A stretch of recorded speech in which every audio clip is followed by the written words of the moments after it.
We are in the Marsh Gallery at the Herron School of Art and Design. It's a gallery that's set among studio spaces, professors' offices, administrative offices, classrooms, so it's kind of in the heart of the academic world.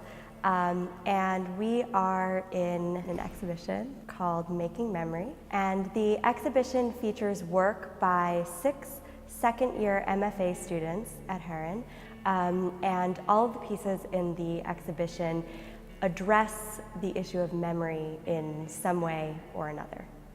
Liz Wierzbicki is a student who produced a work that's a series of pill bottles and pills. She made the pills out of sprinkles and capsules, and she developed these pills to help address, to help cure the incurable. And her pills can be combined in many different ways to address all sorts of different situations. There's a time regulator, there's a pill that cures inflated thoughts, things like that. I was talking with her in her studio and we decided that it would be great to combine her pills in a way that would be a little cocktail to treat memory, whether it's for an individual who wants to remember what really happened or wants to forget what may have happened, or who wants to have kind of a beautiful memory that may not correspond to actual events.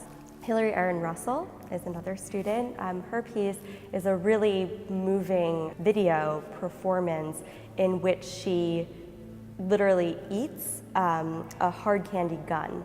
And the piece, I find it to be a really moving kind of exploration of her recollections related to the suicide of a close friend. And it's a really tight shot of her face. You can see her shoulders a little bit, but the expression on her face I just find really moving as it sort of goes through these changes over the 6 minutes of the video. At first, eating the gun is a way of taking control of the situation, taking control of a really difficult memory, but then the sugar just becomes quite literally sickeningly sweet. She can't handle it anymore, and an expression of distress kind of just takes over. I find it very moving even just to talk about it, because I think it connects with the viewer in a really stirring way. The third student in the show, going around the room, is Michael Helsley. Like Hillary, his work is grounded in a personal experience of loss. Here we see sort of a crouched figure silhouetted against a large window in the gallery, and surrounding the figure is a mobile of speech bubbles or thought bubbles that can kind of represent the way that these thoughts and memories can flood our minds, sort of swirling around us. They change, but they kind of come back around.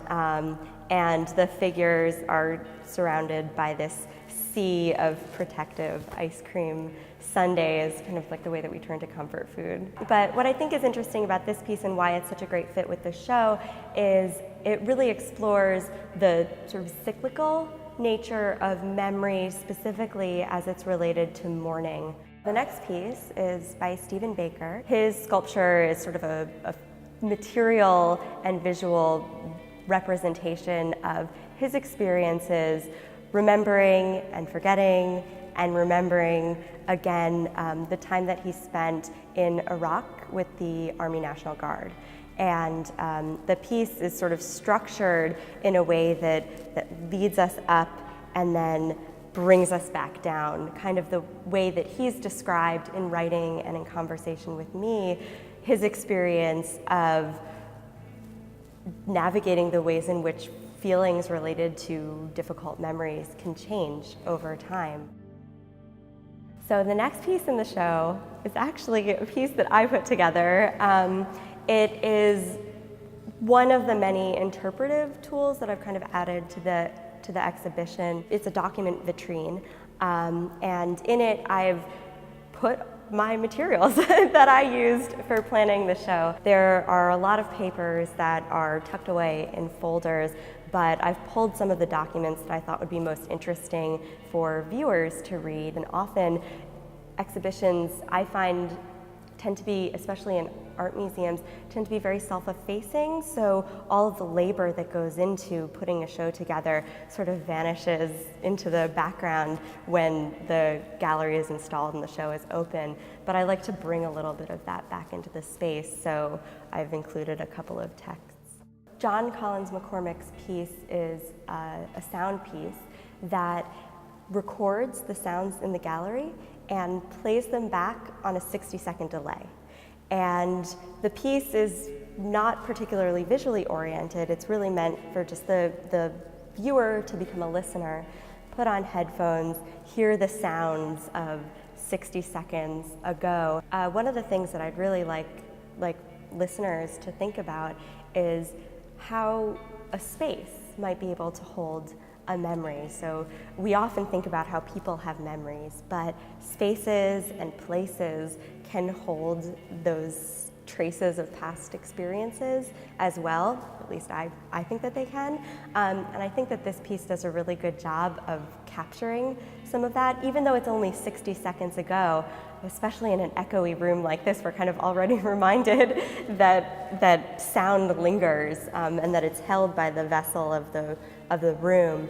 His piece taps into that, I think, in a very effective way. So the final piece is a piece by Ellie Ingram, and her piece is related to McCormick's piece in that it is also about how memory operates not for people but for things. She's a printmaker, and her piece, it's actually a series of dry point prints. They're very small, it's about 2 inches squared, and there are several dozen of these prints arranged in a circle. To print a large edition like the one that she printed is a real test of the capabilities of the medium that she's working with.